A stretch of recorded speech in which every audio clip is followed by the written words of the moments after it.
Welcome to another Thursday edition of Jamaica Magazine. I'm Theodore Henry, your host for the next half hour. Coming up, we learn more about the importance of drinking water and the positive impact it has on the body.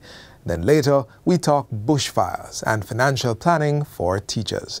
Don't go anywhere. We'll be right back. If we ignore road signs, the consequences can be deadly.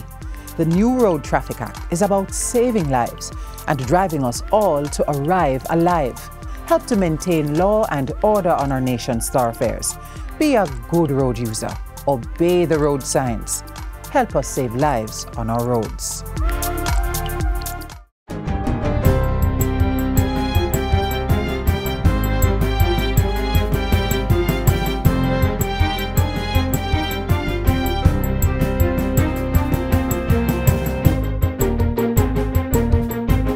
Good day, I'm Stephen McHugh, and this is your JIS News for Thursday, June 22, 2023. A state of public emergency, SOE, is now in effect for St. James and Westmoreland.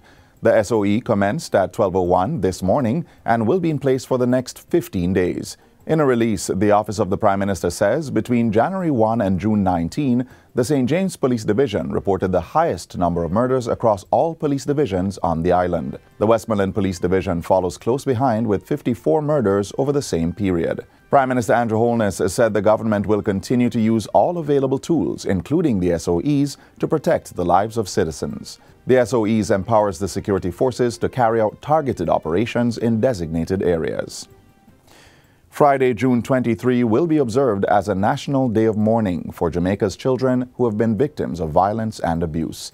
The proclamation was read and signed by Governor-General Sir Patrick Allen during a ceremony at King's House on Wednesday. Sir Patrick says the day also symbolizes a pledge to do all that is necessary to abate this scourge on our nation. This is not merely a campaign we are launching. It is a pledge to protect, to care, and above all, to love the innocence that makes our homes wholesome. Although we have lost these precious children, we celebrate their lives and are thankful for the short years we were privileged to have them. The gravity of this current situation can be quite somber, yet there is immense hope. On Friday, persons are being asked to wear black and participate in activities such as devotions, remembrance services in homes, workplaces, churches, and schools, as well as private or small group prayer vigils. Persons may also engage in individual or group moments of silence, the turning on of headlights, the tolling of church bells at noon, and any other appropriate response. Prime Minister Andrew Holness endorsed the National Day of Mourning, saying it's a meaningful outward demonstration of the society's thoughts towards violence against children. When we come together in a collective process of mourning, not just to reflect and pay respect on the lives lost, but to reaffirm our commitment to ensure that this grief that we are feeling, we are going to convert this into energy and commitment and action to ensure that our young and most vulnerable are protected. And that is what this proclamation is about. It is not merely words on a document. It is intended to mobilize the collective hurt of the nation. For his part, Leader of the Opposition Mark Golding said the observation is a powerful reminder of the need to protect the nation's children and secure Jamaica's future. He was represented by Senator Gabrielle Morrison. It is an opportunity for us to demonstrate solidarity with those who have suffered unimaginable loss and extend our compassion and support to all those affected by these heartbreaking incidents. The ceremony was also attended by ministers of government, custodies, and other stakeholders. Pensioners under the National Insurance Scheme NIS have started receiving increased rates ranging from 23 to 76%. The increase took effect on June 15. Labor and Social Security Minister Pernell Charles Jr. gave the update at Wednesday's post-cabinet press briefing. Pensioners in receipt of full-rate pension will now receive $4,200 per week, a 23% increase. Persons receiving three-quarter rate pension are now receiving $3,500 per week, while half-rate collecting pensioners will get $3,000 weekly. Pensioners who utilize the new pension order books should note that those books that are due in the August to December period will be paid the new rate, with the arrears reflected on the first pension order voucher in your new books. And the Ministry of Labor and Social Security also takes the opportunity to remind pensioners who are paid by the pension order books that they will receive those new rates in the new pension order books, which are due by the beginning of July. Minister Charles explained that the first pension order voucher in the new book will reflect the arrears as well as the month's payment at the new rate. The Ministry of Industry, Investment and Commerce will be embarking on an export-ready roadshow targeting micro, small and medium-sized enterprises, MSMEs. This will be done through a grant funding of $250,000 from the Inter-American Development Bank, IDB. Other major private sector companies are also partnering with the ministry. Portfolio Minister Senator Aubin Hill says the show will sensitize MSMEs on the different accreditation services being offered by the Jamaica National Agency for Accreditation, JANAC. The aim is to position more businesses to take advantage of export opportunities. We're saying to MSME, whether you're in agriculture, whether you're in food processing, whether you're in processing other materials that we export or manufacturing, we're there to help you. Minister Hill was speaking at a post-cabinet press briefing on Wednesday. Minister Hill says the first show will be on July 27 in Mandeville. The team will then move on to Kingston, Montego Bay, Ocho Rios, and other parishes. Meanwhile, the Jamaica National Agency for Accreditation, JANAC, is in the process of adding a fourth standard to its scope of services. JANAC CEO Sharon May Shirley said the addition is for the accreditation of calibration laboratories to the ISO IEC 17025-2017 standard. She was speaking at a recent JIS think tank. We are hopeful that the process will be completed very soon. We started this process in December 2022 and it should be completed in short order. JANAC currently has international recognition for 3 standards. These are the Standard for Testing and Calibration of Laboratories, the Standard for Medical Testing Laboratories, and the Standard for Inspection Bodies. JANAC is a member of the International Accreditation Forum. This is important for us because as a consequence of this membership and the fact that we will be seeking signatory status for our certification accreditation program, it means that we can be of greater service to our constituents, especially as we support exportation. And finally, JANAC has issued certificates of accreditation to 3 more public-private sector entities. They are the National Water Commission for its Instrumentation and Meters Testing Laboratory, the Jamaica Public Service for its High Voltage and Testing Services Laboratory, and the third entity is the National Compliance and Regulatory Authority, which has received certification for its food inspection, monitoring, and sampling of imported prepackaged goods services, among other services. Minister of Industry, Investment and Commerce, Senator Aubin Hill, congratulated the organization for the milestone achievement at a ceremony recently. JANAC's accreditation of these entities offer third-party validation and international recognition of their technical competence to perform the activities within their accreditation scopes. For JANAC's rigorous and transparent accreditation processes, consumers can have increased confidence in the results produced from the calibration, the tests, and the inspection activities conducted by the NWC, JPS, and NCRA, respectively, during their service to our nation. Minister Hill used the opportunity to encourage more public and private sector entities to utilize the expertise of JANAC to upscale their services to international standards. And that's it for JIS News Today. I'm Stephen McHugh. Thanks for watching.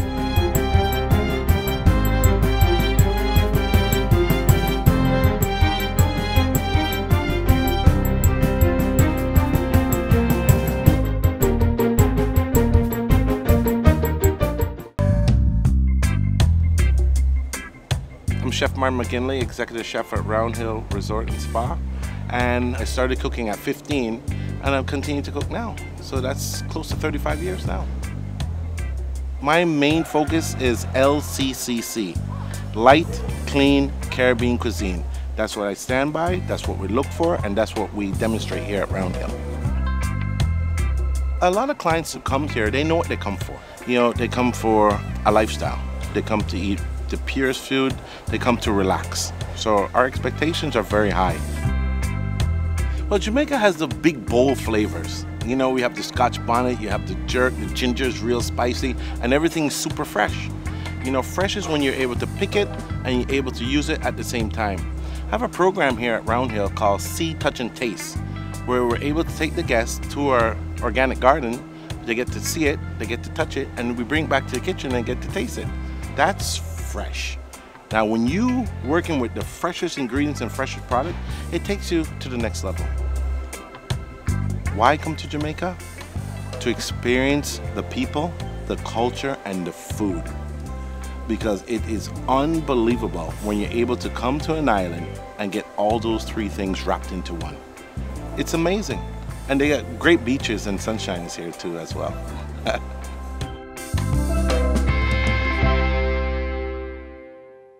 Water is life, literally. It's responsible for the full functioning of the body. 60% of the average adult body is made up of water. And it doesn't hurt that our island home is surrounded by the liquid, which we use for rest, work, and play. Find out more about the many uses of water in this next feature.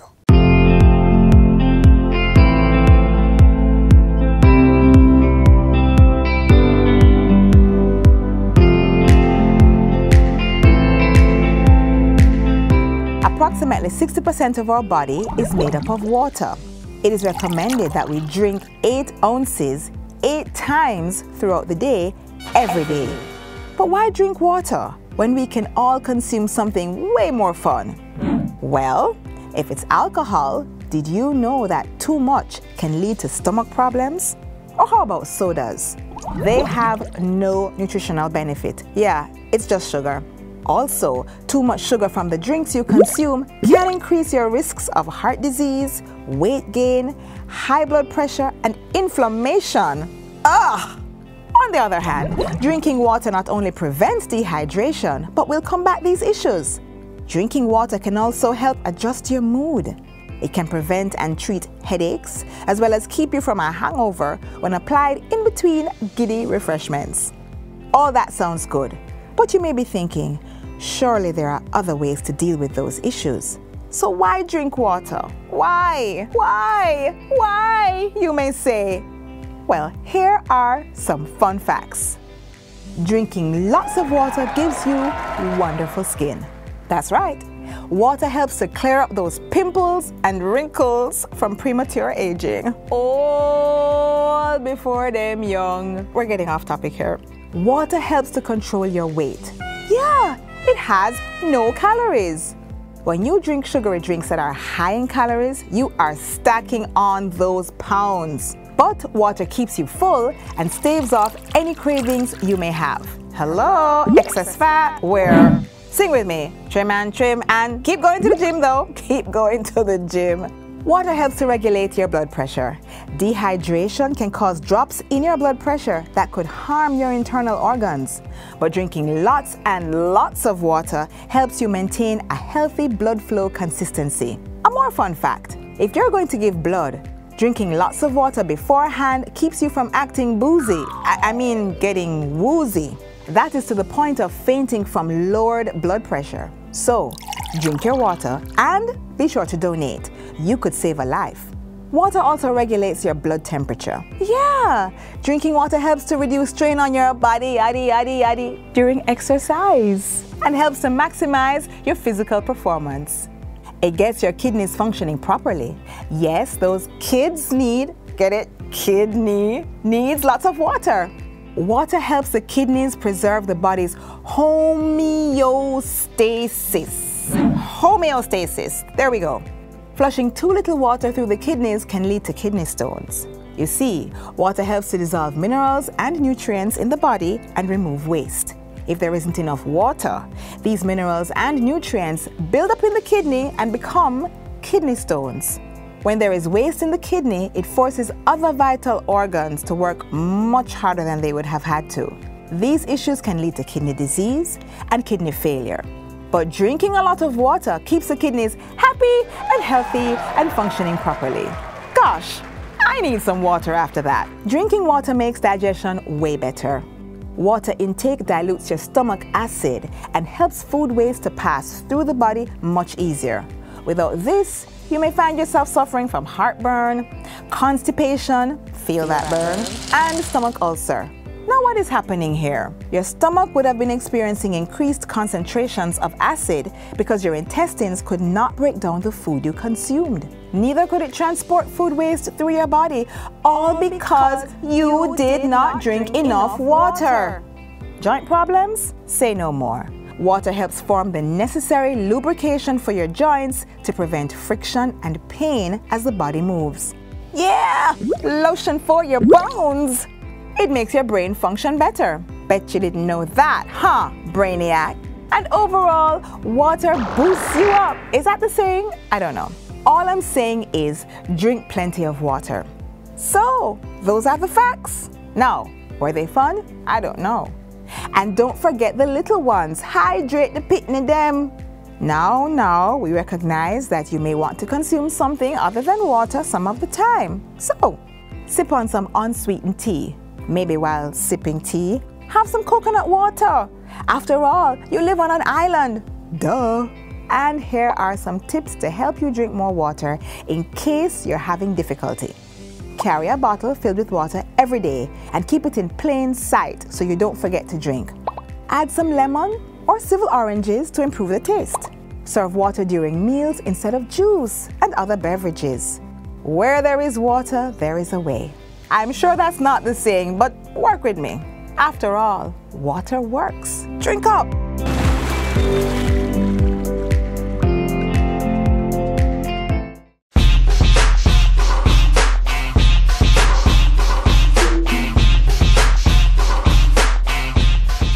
We want our children to understand the importance of physical activity. Based on our Jamaica Lifestyle Survey, 82% is in low-level activity, meaning we're just doing enough to survive.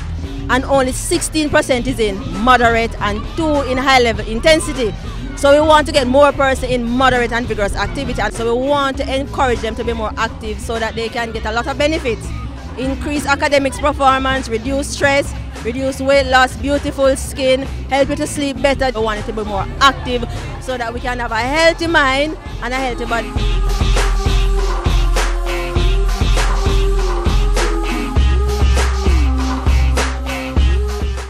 As we learned earlier, water is a precious commodity that we cannot do without. Unfortunately, the island has been faced with a lingering dry season. This has led to an increase in bushfires, which in turn has had a negative effect on our water supply. Take a look.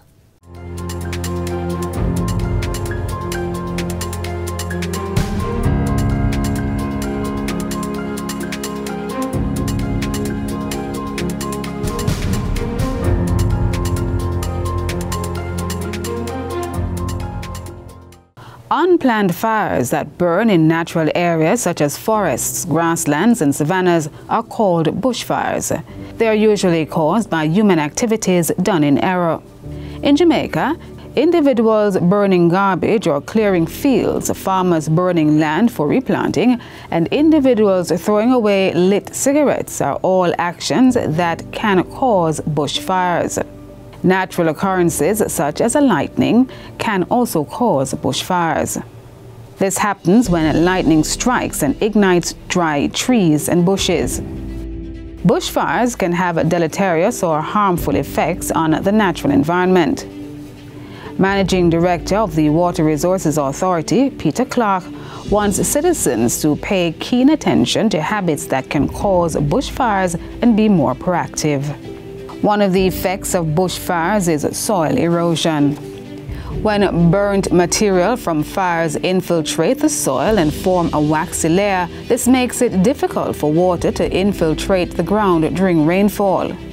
Similarly, when the roots of plants burn, they can no longer hold soil particles in place. Bushfires also cause harm to the country's watersheds and have a negative impact on water resources. This continues the vicious cycle of water shortage.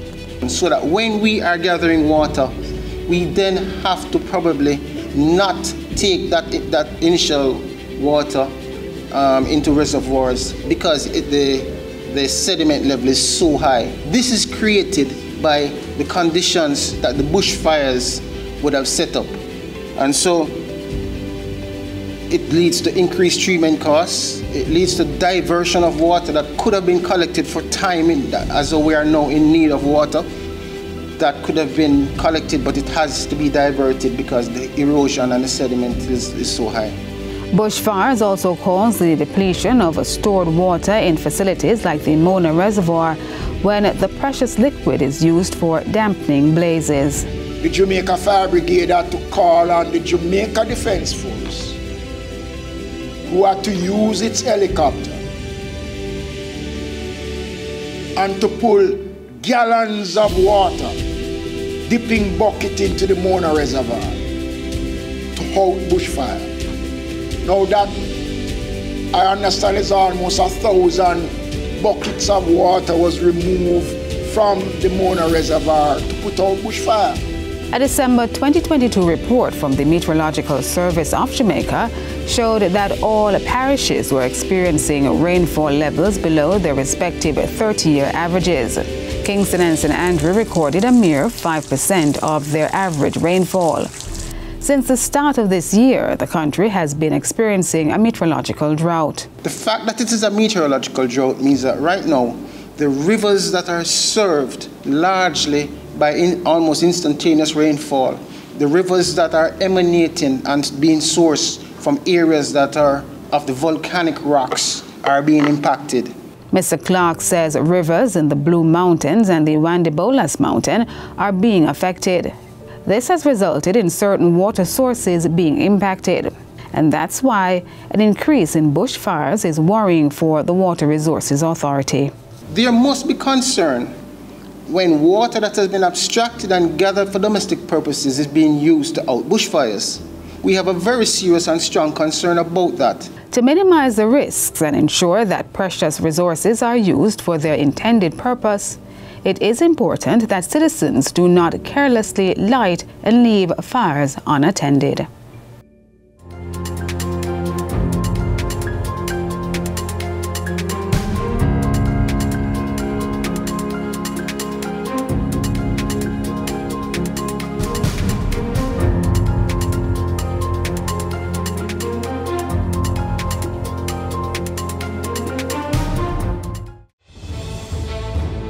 Water is precious. So we encourage everyone to practice the 4 R's of water conservation. Always remember to reduce your use of water wherever possible. Replace water wasting devices with water savings devices. Reuse water wherever possible. And wherever leaks are found, please repair them and repair them quickly. Don't delay. Practice the 4 R's of water conservation today. Educators play an unquestionable role in nation building as they ensure our youth are equipped with the knowledge to lead and effect change. And that's why we're saying thank you by providing financial tips that will serve teachers beyond the classroom.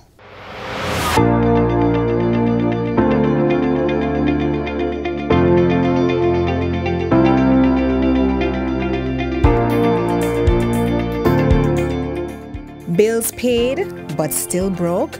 Sounds like the makings of a major financial problem. But there's still time to get ahead of it and get your finances in order. Working out a personalized financial plan can put you on the path to stability.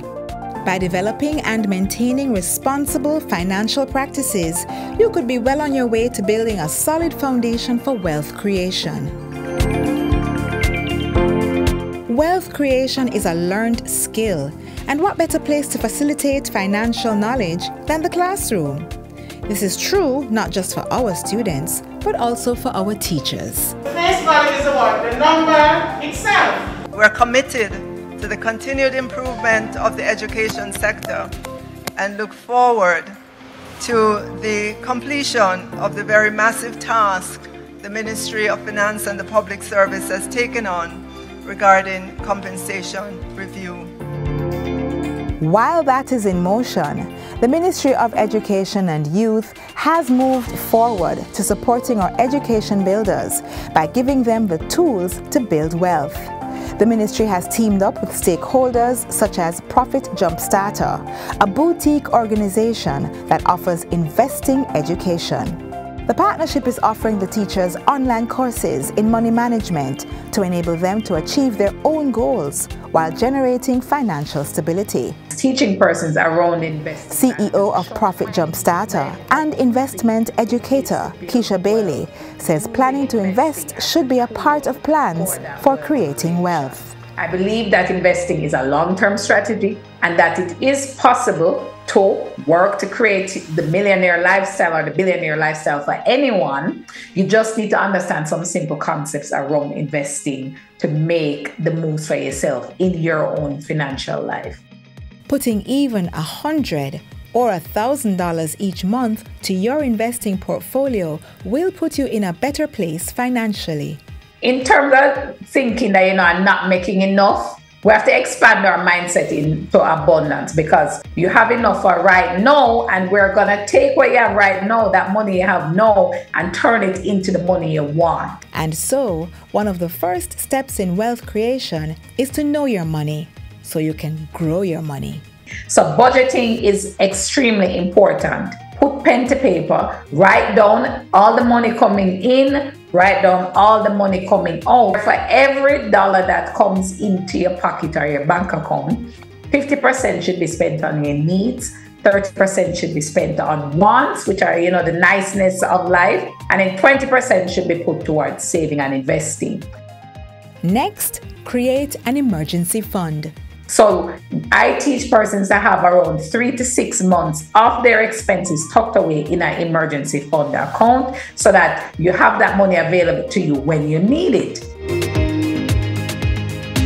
When you understand exactly the type of investment you should have for you and how to regularly contribute to your investment account, you're going to see that you build wealth really, really fast, because investments are how you build wealth. Again, it's a regular and consistent contribution that are going to push you to build wealth faster. Start investing. I cannot stress that enough, the importance and how critical it is to be an investor. Educators, the time is now. Whatever age or stage, investing is critical to your financial welfare.